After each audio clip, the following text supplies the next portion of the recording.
Slow news week in sports, but that Ross Chastain punch was pretty cool. Who actually watches NASCAR?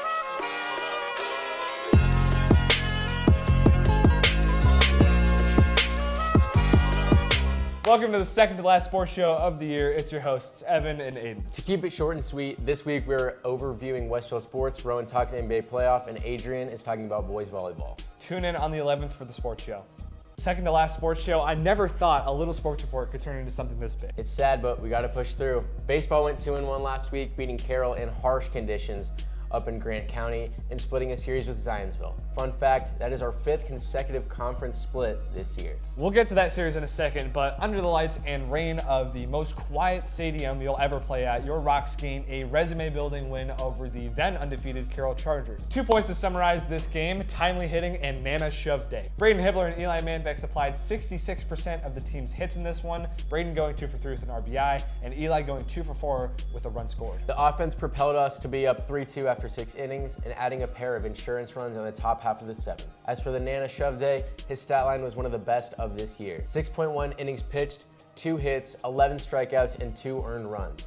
After his night was over, Andrew Nicholson came in and shut down the Chargers, handing them their first loss of the year. As for the Zionsville series, I don't see it fitting to talk about the 12-2 loss in the first game, so let's just talk about the pitcher's duel that we saw in Game 2. Ty Anderson pitched the complete game shutout versus the loaded bats of the Eagles. A loaded week for the Rocks on the diamond headlines Westfield Sports as they play Monday, Tuesday, Thursday, and Friday. Monday, senior night versus Greenfield Central. Here's that score. Tuesday is away at Columbus North, and then Thursday and Friday are home and away at HSC. On to the other diamond-based sports on the schedule. Softball at 1-2 this past week, gaining a conference win over Zionsville. That game was highlighted by a Chloe Tanner masterclass, which entailed 7 innings pitched, no runs, 3 hits, and 11 strikeouts. Just like the Zionsville loss on the baseball side, I don't find it completely necessary to talk about the 10-0 loss to Center Grove last Thursday, but we will break down the loss on senior night, Friday, to Mountain Vernon. In the 7-6 loss, it was our offense that carried the close fight.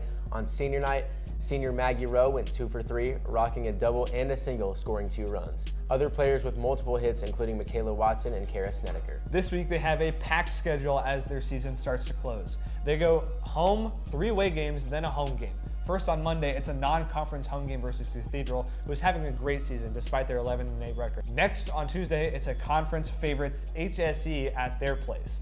Some people see Fishers winning the HCC in softball, but I'd say it's this team right here. Next, the third game in 3 days, we travel to Arcadia to visit Hamilton Heights.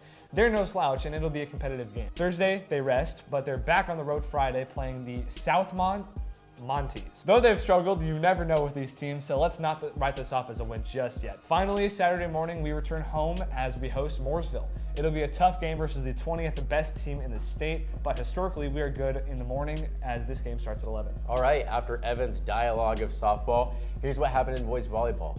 They ended their regular season Saturday going into sectionals. I'd be pretty confident as a fan. An 18-7 record with some good resume wins should build enormous momentum into the postseason. The sectional draw has been released, and your Rocks in a sectional with Carmel, Zionsville, and Ben Davis, or Drew Ben Davis, as their first game. Ben Davis coming into sectionals is 8-8. Should be light work for our powerhouse of a team, but hey, it's sports. Miracles happen all the time. The sectional season for spring sports has officially begun. It's the witching hour, some could say. I agree. Going day by day, here are some notable games to note for different sports. Monday, girls tennis plays Heritage Christian, and girls lacrosse hosts Center Grove. Tuesday, boys golf plays at Tipton, girls tennis is at University, girls track runs at the Hamilton County meet, and boys lacrosse is at HSE. Wednesday, golf is at Elwood. There's a unified county track meet, and girls lacrosse is at Zionsville. Thursday, we see the guys county meet, girls tennis hosts Cathedral, and boys lacrosse hosts Noblesville. Friday, girls tennis is at Park Tudor, but Saturday sees some golf action. They play at the Franklin Invitational and at the Angola Invite, while boys lacrosse travels up to South Bend St. Joe. Now it is the off-script portion of the sports show. Rowan, you have an NBA playoffs segment. Here you go, Rowan.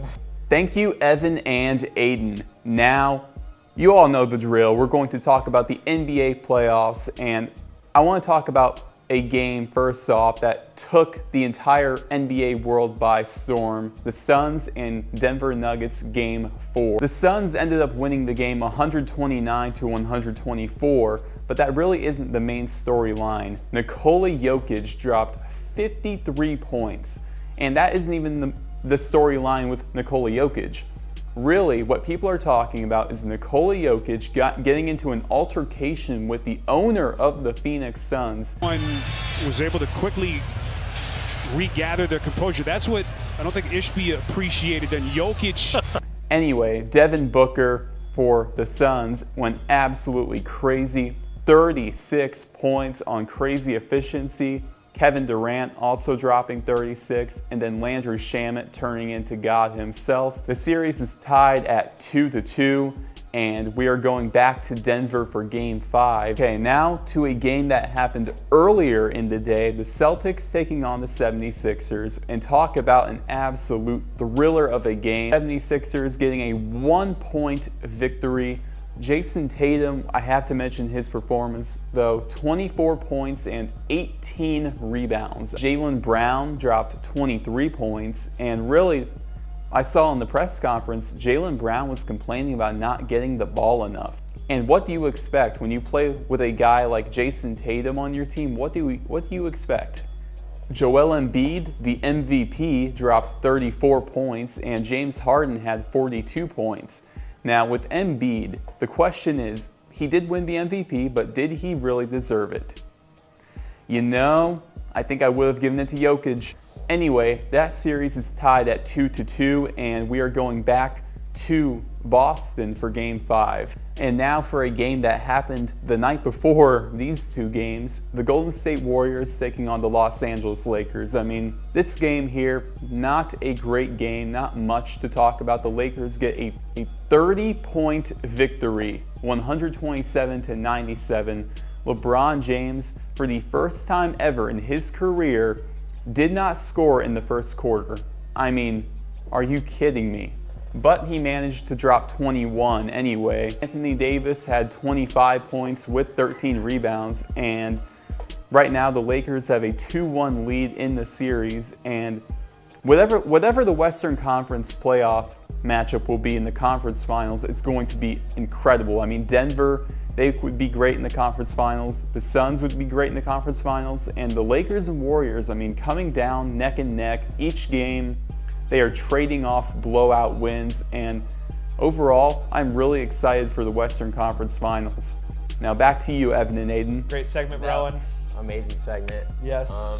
Adrian, I know, has a boys volleyball segment, so let's take it away, Adrian. Tell us about that boys volleyball team.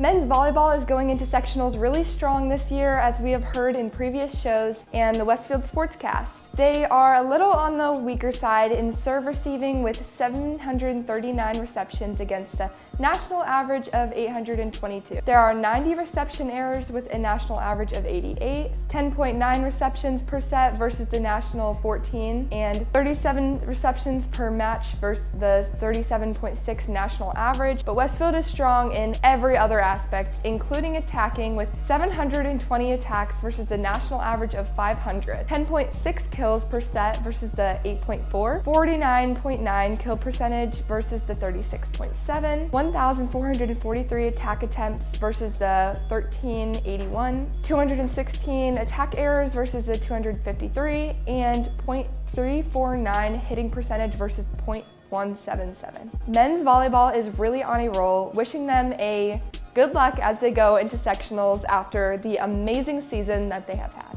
So, gotta ask, since post-NFL draft, as a Colts fan, how are you feeling about Ballard's draft this year? This was one of his best drafts. I feel like we say that every year, but I truly believe that this was one of his greatest drafts ever. You got your generational talent in Anthony Richardson, you got Josh Downs, and you filled a lot of holes on the offense and defense that needed to be addressed going into the draft. So I feel like this is one heck of a draft by Ballard, and we've already seen that Anthony Richardson, Josh Downs connection. We've seen all over social media, you know, they went and passed and caught balls in the parking lot of the hotel that they were staying at. So that connection's there. Expect that to be a presence early on in the season. Now, how about the Bears draft?